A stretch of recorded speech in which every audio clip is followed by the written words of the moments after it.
إن الحمد لله نحمده ونستعينه ونستغفره ونعوذ بالله من شرور أنفسنا وسيئات أعمالنا من يهده الله فلا مضل له ومن يضلل فلا هادي له وأشهد أن لا إله إلا الله وحده لا شريك له وأشهد أن محمدًا عبده ورسوله أما بعد فإن خير الحديث كتاب الله وخير الهدي هدي محمد صلى الله عليه وسلم وشر الأمور محدثاتها وكل محدثة بدعة وكل بدعة ضلالة وكل ضلالة في النار. فأعوذ بالله السميع العليم من الشيطان الرجيم. بسم الله الرحمن الرحيم.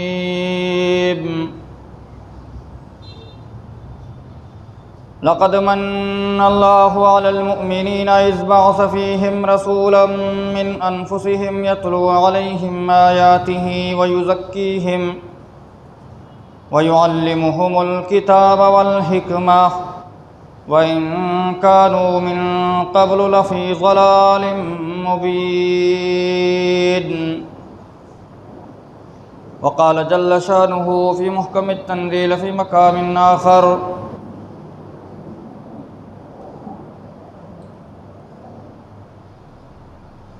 اليوم أكملت لكم دينكم وأتممت عليكم نعمتي ورضيت لكم الإسلام دينا.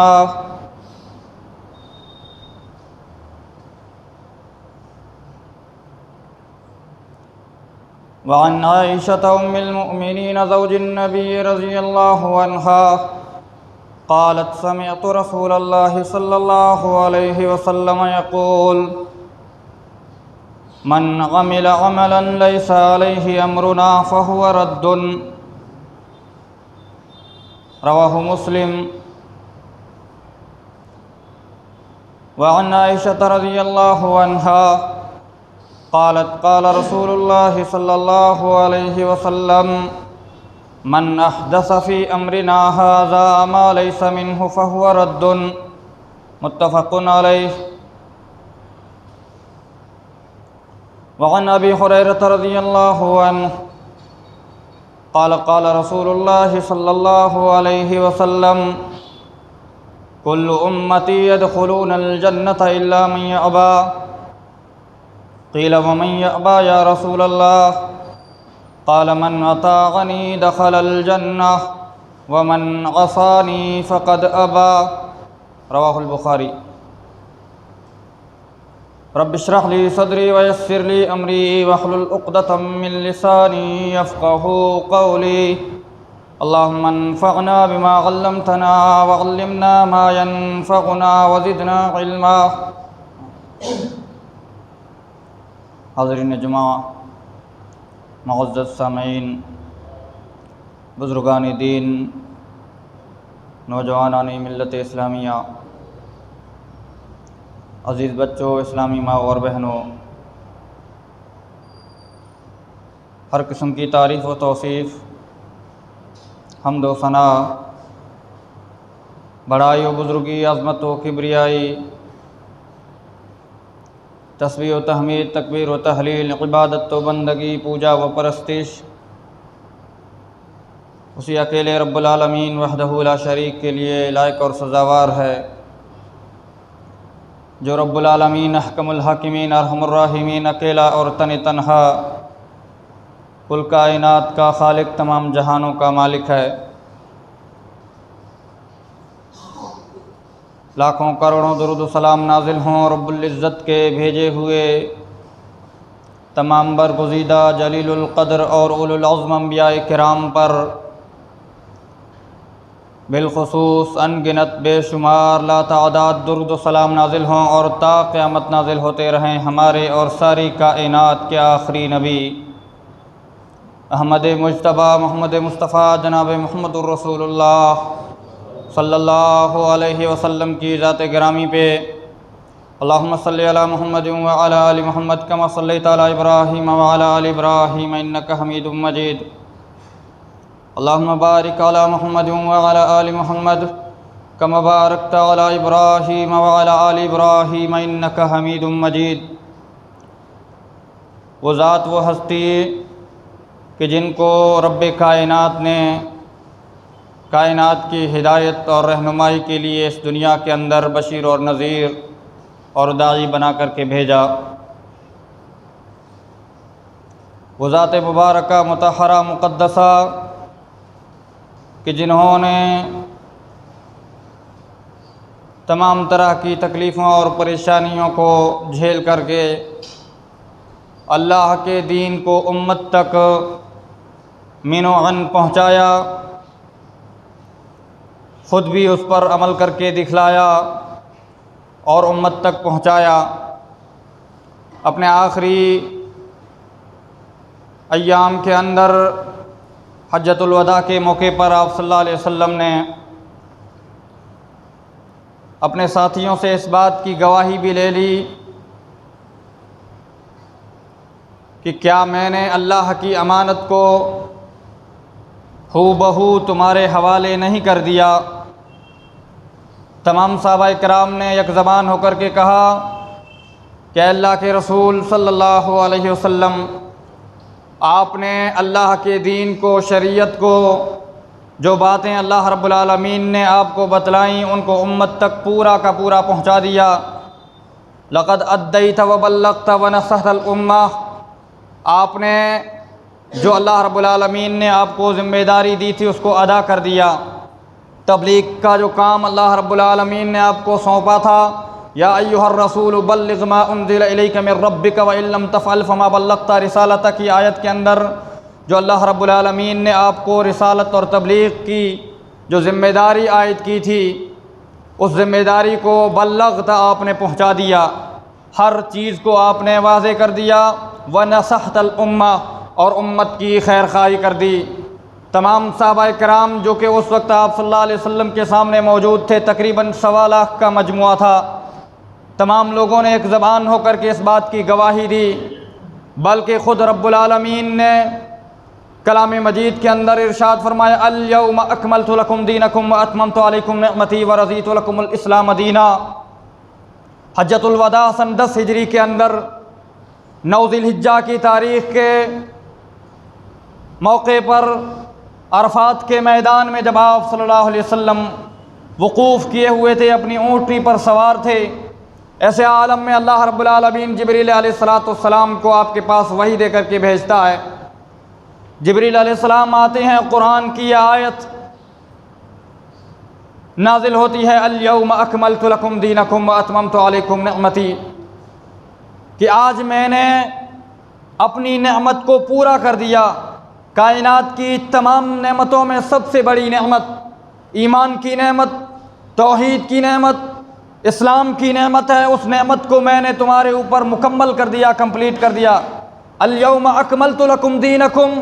آج میں نے تمہارے دین کو بھی مکمل کر دیا، کمپلیٹ کر دیا۔ واتممت علیکم نعمتی ورضیت لکم الاسلام دینا، اور اسلام کو تمہارے لیے دین کی حیثیت سے میں نے چن لیا، پسند کر لیا، اور میں اس سے راضی بھی ہو گیا۔ اللہ رب العالمین جس دین سے راضی ہوتا ہے اور جس دین کو ہم اور آپ کے لیے پسند کیا ہے، اسی چیز کو اللہ رب العالمین نے ہم اور آپ کے لیے بطور دین چوائس کیا ہے۔ اس کا ذکر بھی اللہ رب العالمین نے سورہ آل عمران کے اندر بیان فرمایا، ان الدین عند اللہ الاسلام، کہ اگر دین کوئی اللہ کے نزدیک قابل قبول ہے، پسندیدہ ہے، تو وہ اسلام ہے۔ اور دوسری جگہ پر اللہ رب العالمین نے بیان فرمایا وَمَن يَبْتَغِ غَيْرَ الْإِسْلَامِ دِينًا فَلَن يُقْبَلَ مِنْهُ وَهُوَ فِي الْآخِرَةِ مِنَ الْخَاسِرِينَ، جو اسلام کو چھوڑ کر کے کوئی دوسرا دھرم اور کوئی دوسرا مذہب اختیار کرے گا، کوئی دوسرا طریقہ، اسلام سے مراد وہ اسلام جو اسلام آپ صلی اللہ علیہ وسلم کے زمانے میں موجود تھا، جو اسلام صحابہ کرام رضوان اللہ علیہم اجمعین کے زمانے میں موجود تھا، جو اسلام جب جبریل امین وحی لے کر کے اترتے تھے اس زمانے میں جو موجود تھا، جس اسلام کو جبریل امین نے پیارے نبی علیہ الصلوۃ والسلام کو سکھلایا اور پیارے نبی علیہ الصلوۃ والسلام نے امت کو سکھلایا، وہ دین اور وہ اسلام مراد ہے اس آیت کے اندر۔ وَمَن يَبْتَغِ غَيْرَ الْإِسْلَامِ دِينًا، جو شخص اسلام کو چھوڑ کر کے کوئی دوسرا دین یا کوئی دوسرا راستہ اختیار کرے گا، اپنے باپ دادا کے طریقے پر چلے گا، اپنے بنائے ہوئے ایجاد کیے ہوئے طریقوں کو اختیار کرے گا، کیونکہ اسلام کا طریقہ تو وہی ہے جو وہی کے زمانے میں اسلام موجود تھا، جو صحابہ کے زمانے میں اسلام موجود تھا، جو پیارے نبی علیہ الصلوۃ والسلام نے جس دین کو امت تک پہنچایا اور جس دین پر عمل کر کے بتلایا۔ لَقَدْ كَانَ لَكُمْ فِي رَسُولِ اللَّهِ أُسْوَةٌ حَسَنَةٌ، ہمارے اور آپ کے لیے پیارے نبی علیہ الصلوۃ والسلام کی زندگی میں نمونہ ہے، اسوہ ہے۔ ہمارے لیے اگر کوئی رول ماڈل اور آئیڈیل ہیں تو اللہ کے رسول صلی اللہ علیہ وسلم ہے۔ ہمیں اپنی زندگی کو اسی طریقے سے گزارنا ہے جس طریقے سے پیارے نبی علیہ الصلوۃ والسلام نے زندگی گزاری۔ ہمارا سونا، جاگنا، اٹھنا، بیٹھنا، حتیٰ کہ کھانا اور پینا پیارے نبی علیہ الصلوۃ والسلام کی سنت کے مطابق ہونا چاہیے، حتیٰ کہ ہماری قضائے حاجت، ہم مسجد میں داخل ہو رہے ہیں، مسجد سے نکل رہے ہیں، گھر میں داخل ہو رہے ہیں، گھر سے نکل رہے ہیں، اپنوں سے مل رہے ہیں، غیروں سے مل رہے ہیں، جدا ہو رہے ہیں، بازار میں داخل ہو رہے ہیں، سفر پر جا رہے ہیں، سفر سے واپس آ رہے ہیں، قضائے حاجت کے لیے جا رہے ہیں، قضائے حاجت سے واپس آ رہے ہیں، حتیٰ کہ اپنی بیوی کے ساتھ اپنی ضرورت کو پورا کر رہے ہیں۔ سارے مسائل پیارے نبی علیہ الصلوۃ والسلام نے واضح کر دیے، اور ان تمام مسائل کے اندر خوشی میں، غمی میں، ہر موقع پر پیارے نبی علیہ الصلوۃ والسلام کے اسوے کو ہمیں اپنے سامنے رکھنا ہے اور اسی کے مطابق زندگی گزارنی ہے۔ یہی محبت رسول کا سچا معیار ہے اور یہی سچا اصول اور فارمولہ ہے، اور اسی بات کو رب العالمین نے کلام مجید کے اندر کوٹ کیا، قل ان کنتم تحبون اللہ فاتبعونی یحببکم اللہ ویغفر لکم ذنوبکم، کہ اگر تم سچی محبت کے دعوے دار ہو تو میری اتباع کرو، میری پیروی کرو۔ سچی محبت یہ ہے جس کو قرآن نے بیان کیا کہ صرف زبان سے کہہ دینے سے محبت کا دعویٰ کافی نہیں ہو جاتا ہے، بلکہ سچی محبت یہ ہے کہ ہم اس محبوب کے بتائے ہوئے طریقوں پر اپنی زندگی کو گزاریں۔ ہمارا اٹھنا بیٹھنا، سونا جاگنا، چلنا پھرنا، ہمارا حضر اور سفر سب کچھ پیارے نبی علیہ الصلوۃ والسلام کے بتائے ہوئے طریقے کے مطابق ہو جائے، کیونکہ اعمال کی قبولیت میں کے لیے بھی یہی بنیادی شرط ہے۔ کسی بھی انسان کی عمل کی قبولیت کے لیے 3 بنیادی شرطیں ہیں۔ سب سے پہلے تو اس کا اسلام قبول کرنا، کلمہ پڑھنا، ایمان کا اختیار کرنا، اور اس کلمے کے اندر بھی پیارے نبی علیہ الصلوۃ والسلام کے رسالت اور اللہ کے بندے ہونے کی گواہی دینا، لا الہ الا اللہ محمد الرسول اللہ۔ ایک کلمے کے 2 جز ہیں، اگر کوئی شخص صرف اور صرف لا الہ الا اللہ کا اقرار کر دے وہ مسلمان نہیں ہے، جب تک کہ محمد الرسول اللہ صلی اللہ علیہ وسلم کی رسالت کا اور آپ کے اللہ کے بندے ہونے کا اقرار نہ کر لے، آپ کے اوپر جب تک ایمان نہ لے آئے تب تک وہ شخص مسلمان نہیں ہوتا ہے پورا۔ تو سب سے پہلے کسی بھی عمل کی قبولیت کے لیے کسی بھی انسان سے ضروری ہے کہ وہ مسلمان ہو، وہ مومن ہو، وہ صاحب ایمان ہو، اور ایمان کی بنیادی شرط ہے کہ آپ صلی اللہ علیہ وسلم کے اوپر بھی ایمان لایا جائے۔ اور ایمان کے جو 6 ارکان ہیں، ایمان کے 6 ارکان ہیں، ان میں سے ایک رکن ہے رسولوں کے اوپر ایمان لانا۔ یوں تو سارے رسولوں کے اوپر ایمان لانا ہے، لیکن بالخصوص جو رسولوں کے سردار ہیں، تمام کائنات کے افضل انسان ہیں، سید البشر ہیں، سید ولد آدم ہیں، جو انسانوں میں سب سے افضل انسان، نبیوں اور رسولوں کے سردار ہیں، دنیا کے اندر بھی اور آخرت کے اندر بھی، اس پر ایمان لانا تو سب سے پہلے آتا ہے۔ تو پہلی شرط اعمال کی قبولیت، کوئی بھی عمل انسان اللہ کو راضی کرنے کے لیے کر رہا ہے، انسان اپنے عقیدے کی اصلاح کرے۔ دین کے یہ بنیادی اصول ہیں، یہ دین کی بیسک چیزیں ہیں، بیسک نالج ہے۔ اگر ایک مسلمان کو دین کی یہ بیسک نالج بھی پتہ نہیں ہے، دین کے یہ بنیادی اصول اور فارمولے بھی پتہ نہیں ہے، تو ایسے شخص کے اسلام پر افسوس ہوتا ہے کہ وہ شخص اپنے آپ کو مسلمان کس حساب سے کہہ رہا ہے۔ یہ بنیادی چیزیں ہیں جس کا جاننا مسلمان کے ہر چھوٹے بچے پر بھی فرض ہے اور ضروری ہے۔ طلب العلم فریضۃ علی کل مسلم، علم کا حاصل کرنا ہر مسلمان کے اوپر، چاہے وہ مرد ہو یا عورت ہو، ہر ایک کے اوپر فرض ہے۔ یہ ایسا علم جس سے ہم اسلام کو جان سکیں، یہ دین کے بنیادی اصول ہیں، ایسا علم حاصل کرنا ہر مسلمان کے اوپر فرض ہے۔ تو میرے بھائیو، یہ جاننا ہمارے اور آپ کے لیے انتہائی ضروری ہے یہ دین کے بنیادی اصول ہیں۔ تو اعمال کی قبولیت کے لیے سب سے پہلی شرط ہے کہ انسان مسلمان ہو، مومن ہو۔ اگر کوئی کافر،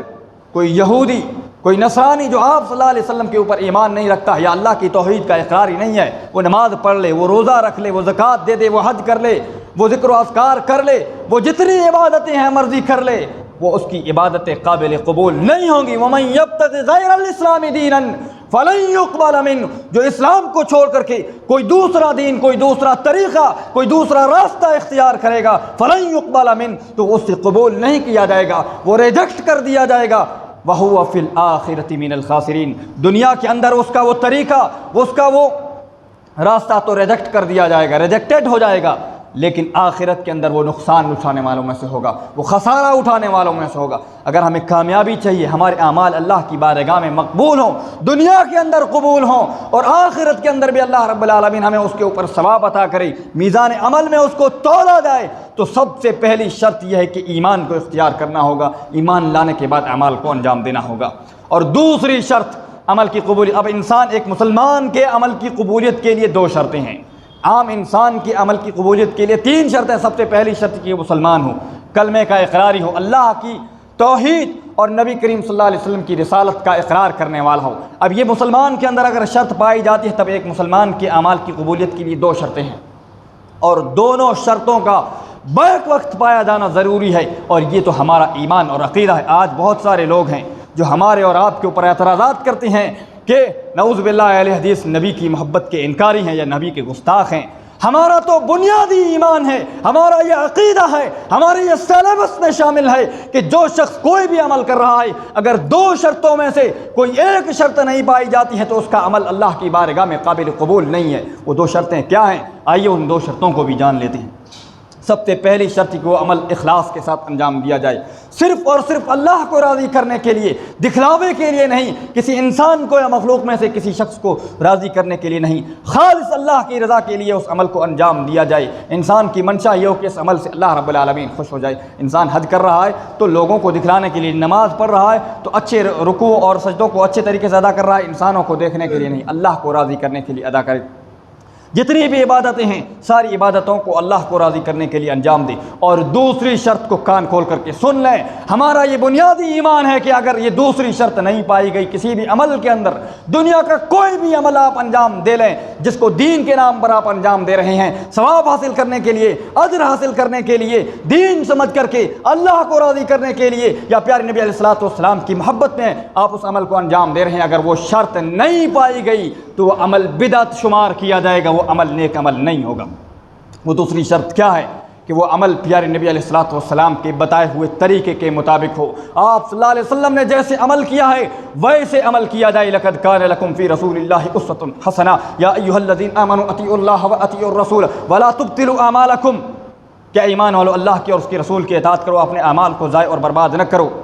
ومن یطع الرسول فقد اطاع اللہ، جو اللہ کے رسول کی اطاعت کرے گا گویا کہ اس نے اللہ کی اطاعت کی۔ ومن یطع الرسول فاولئک مع الذین انعم اللہ علیہم من النبیین والصدیقین والشہداء والصالحین وحسن اولئک رفیقا، جو رسول کی اتباع اور پیروی کرے گا وہ قیامت کے دن صدیقین کے ساتھ، نبیوں کے ساتھ، شہداء اور صالحین کے ساتھ ہوگا۔ لا تقدموا بین یدی اللہ ورسولہ، اے ایمان والو اللہ اور اس کے رسول سے آگے نہ بڑھو۔ لا ترفعوا اصواتکم فوق صوت النبی، اپنی آواز کو نبی کی آواز سے بلند نہ کرو۔ وما آتاکم الرسول فخذوہ وما نہاکم عنہ فانتہوا، جو رسول تمہیں دیں اس کو لے لو اور جس چیز سے روکیں اس سے رک جاؤ۔ ہمارا تو یہ بنیاد ہے، اور ہمارے دروس اور خطبات کی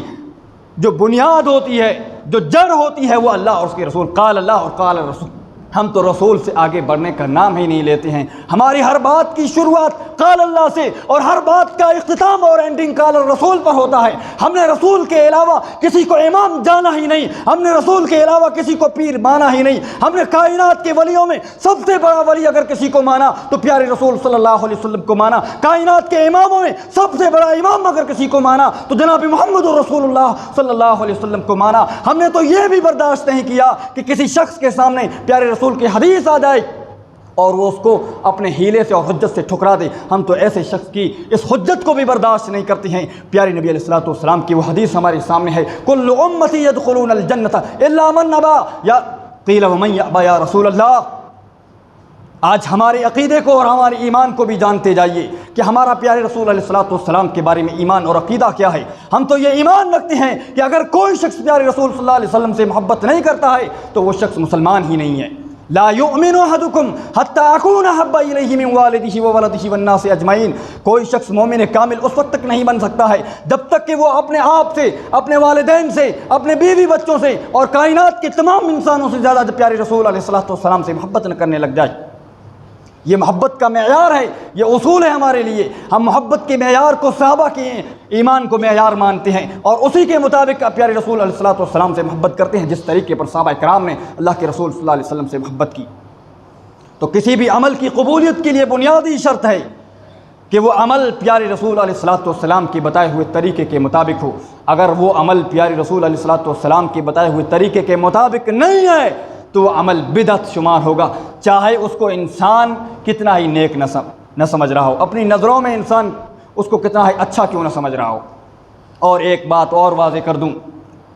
کہ بدعت کہتے کس کو ہیں؟ بدعت گناہ کے کام کو نہیں کہتے ہیں۔ بہت سارے لوگ ہیں جو دنیا کے اندر غلط کام کر رہے ہیں، ناجائز کام کر رہے ہیں، حرام کام یا مکروہ کام کر رہے ہیں، لوگ اس کو کہتے ہیں کہ یہ بدعت کر رہا ہے۔ یہ بدعت نہیں ہے،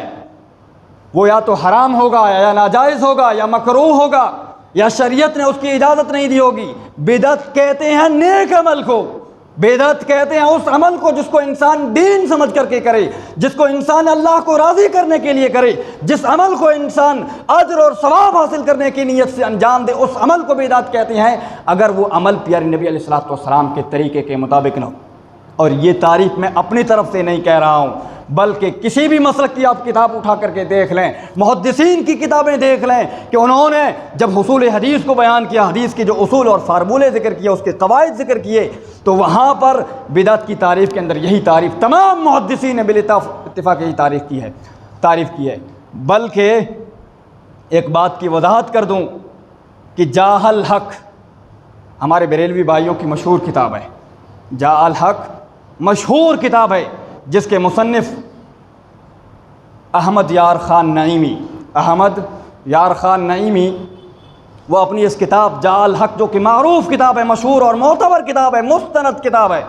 اس کتاب کے صفحہ نمبر 406 پر لکھتے ہیں، بدعت کی تعریف کرتے ہوئے بیان کرتے ہیں کہ ہر وہ عمل جس کو پیارے نبی علیہ الصلوۃ والسلام نے انجام نہ دیا ہو یا آپ صلی اللہ علیہ وسلم کی زندگی کے اندر جس عمل کو انجام نہ دیا گیا، وہ اعتقاد جاء الحق کے اندر جو مصنف احمد یار خان نعیمی نے جو عبارت نقل کی ہے، وہ عبارت ہو بہو میں آپ لوگوں کو سنا دیتا ہوں۔ وہ اعتقاد یا وہ اعمال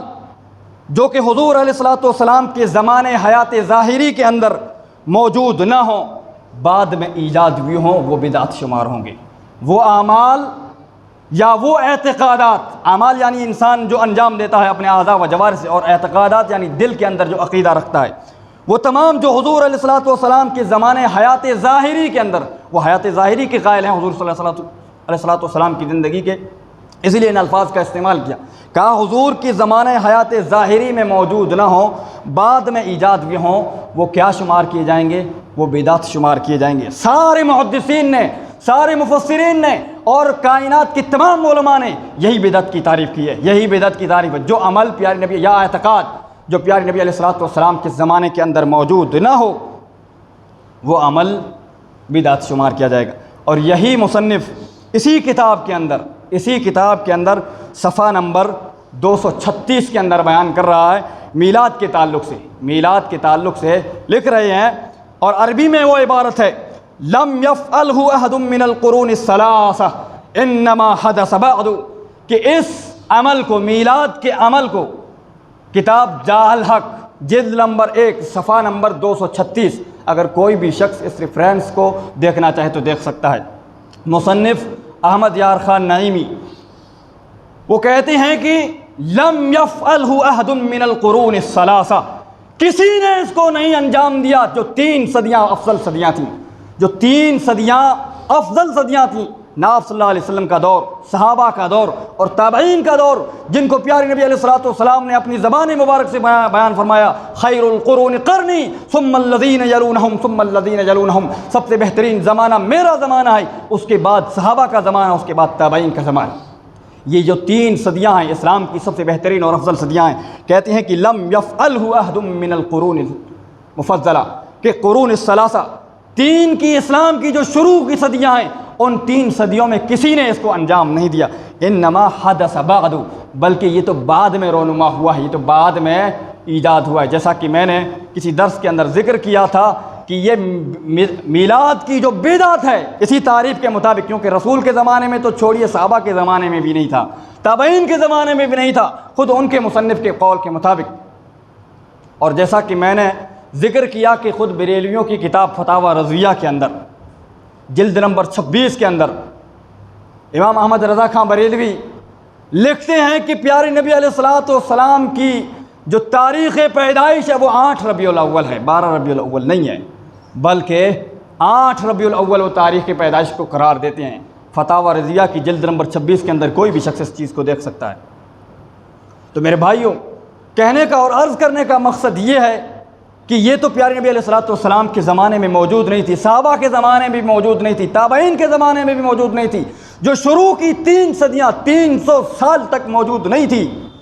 بعد میں ایجاد ہوئی ہے۔ تو اسی تعریف کے مطابق وہ عمل جو پیارے نبی علیہ الصلوۃ والسلام کے زمانے میں حیات ظاہری میں موجود نہ ہو، وہ عمل بدعت شمار ہوگا، یہی بدعت کی تعریف ہے۔ اور ہر بدعت گمراہی ہوتی ہے، ہر بدعت گمراہی ہوتی ہے، یہ تو پیارے نبی علیہ الصلوۃ والسلام نے بیان فرمایا ہے۔ اور ہر خطیب خطبہ جمعہ کے اندر اس بات کو بیان کرتا ہے، کل محدثۃ بدعہ وکل بدعۃ ضلالہ، ہر نئی چیز بدعت ہے، ہر نئی چیز بدعت ہے، اور ہر بدعت گمراہی ہے، کل بدعۃ ضلالہ، ہر بدعت گمراہی ہے، وکل ضلالۃ فی النار، اور ہر گمراہی کا ٹھکانہ جہنم ہے، ہر گمراہ انسان جہنم میں جائے گا۔ اور پیارے نبی علیہ الصلوۃ والسلام نے واضح طور پر بتلا دیا کہ میری امت 73 فرقوں میں بٹے گی، 73 فرقوں میں بٹے گی، جن میں سے 72 گمراہ ہوں گے، صرف ایک فرقہ نجات حاصل کرے گا اور حق پر ہوگا۔ صحابہ کرام نے عرض کیا کہ اللہ کے رسول صلی اللہ علیہ وسلم وہ فرقہ کون سا ہوگا، اس کے اصول کیا ہوں گے، اس کی نشانی اور علامت کیا ہوگی، اس فرقے کی آئیڈنٹی کیا ہوگی؟ آپ صلی اللہ علیہ وسلم نے بیان فرمایا ما انا علیہ الیوم و اصحابی، نجات حاصل کرنے والا، ہدایت والا فرقہ وہ ہوگا، جماعت وہ ہوگی جو اس طریقے پر ہوگا جس طریقے پر آج میں ہوں۔ آج کے لفظ آپ صلی اللہ علیہ وسلم الیوم، الیوم مانے ٹوڈے، الیوم مانے ٹوڈے، ما انا علیہ الیوم و اصحابی، جس طریقے پر آج میں ہوں اور میرے صحابہ ہیں، جو اس طریقے پر ہوگا وہ فرقہ اور وہ جماعت ہدایت پر ہوگی، وہ نجات حاصل کرے گی۔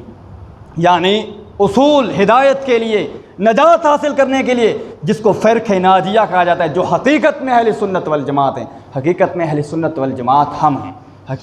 جو صحابہ کی طریقے کو سب سے مقدم جانتے ہیں، جو پیارے نبی علیہ الصلوۃ والسلام کی سنت کو اپنے باپ دادا کے طریقے سے بھی زیادہ مقدم جانتے ہیں۔ اگر ایک طرف ہمارے باپ کا حکم ہو اور ایک طرف پیارے نبی علیہ الصلوۃ والسلام کا حکم ہو، تو ہم اپنے باپ کے حکم کو دیوار پر مار دیں گے، پیارے نبی علیہ الصلوۃ والسلام کے حکم کو سر آنکھوں پر بٹھا لیں گے۔ یہ ہمارا ایمان اور عقیدہ ہے کہ کوئی بھی عمل کائنات کا اس وقت تک قابل قبول نہیں ہوگا جب تک وہ عمل پیارے نبی علیہ الصلوۃ والسلام کی سنت کے مطابق نہ ہو۔ اور اس چیز پر آپ صلی اللہ علیہ وسلم نے خود مہر لگائی ہے۔ اما عائشہ رضی اللہ تعالیٰ عنہا راوی حدیث ہیں، صحیح بخاری اور صحیح مسلم کے اندر موجود ہے،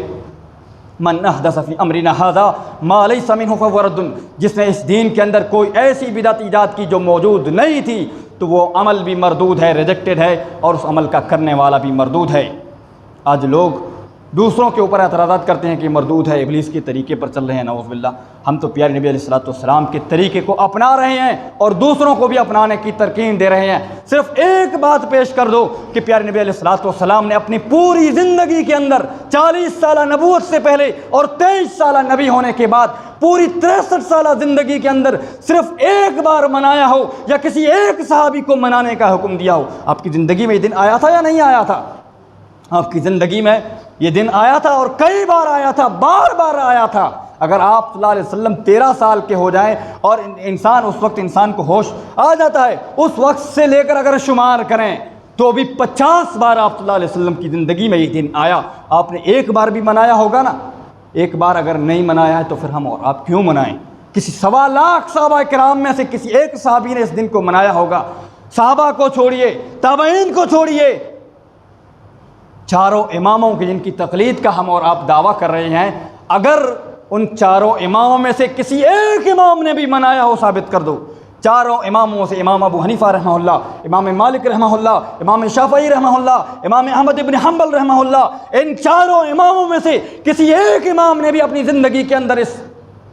میلاد کے جلوس کو نکالا ہو یا اس کے منانے کا فتویٰ جاری کیا ہو کسی بھی کتاب سے، صرف صحیح سند کی بات نہیں کر رہا ہوں، ضعیف سند سے بھی ثابت کر دو کہ انہوں نے یہ فتویٰ دیا ہو، ضعیف سند بھی چلے گی۔ کسی ضعیف سند سے کسی امام سے یہ ثابت کر دو کہ اس امام نے منایا ہو یا منانے کے جواز کا فتویٰ دیا ہو، تو کل میں آپ کے لوگوں کے ساتھ جلوس منانے کے لیے، پرسوں منانے کے لیے تیار ہو جاؤں گا۔ میرے بھائیوں، یہ دین میں نئی بدعت ہے، صحابہ کے دور میں موجود نہیں تھی، پیارے نبی علیہ الصلوۃ والسلام کے زمانے میں موجود نہیں تھی، تابعین کے زمانے میں موجود نہیں تھی، محدثین کے زمانے میں اس کا کوئی تصور اور وجود نہیں تھا، اماموں کے زمانے میں اس کا کوئی وجود اور تصور نہیں تھا، بلکہ یہ تو 625 ہجری کے اندر ایک ظالم بادشاہ نے ایجاد کی، جس کا نام ابو سعید کوکبری الملک المظفر،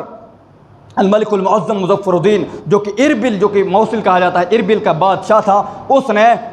سب سے پہلے اس کو منایا۔ اور اس بادشاہ کی سیرت پڑھیں کہ یہ کیسا تھا، یہ ناچ گانے کا رسیہ تھا، یہ فضول خرچی کرنے والا، یہ رقص و سرور کی محفلوں کو مناتا تھا اور ان چیزوں کو یہ پسند کرتا تھا، لہذا اس نے سب سے پہلے اپنے دور حکومت کے اندر اس کو ایجاد کیا۔ 625 ہجری کے اندر آپ صلی اللہ علیہ وسلم کے انتقال کے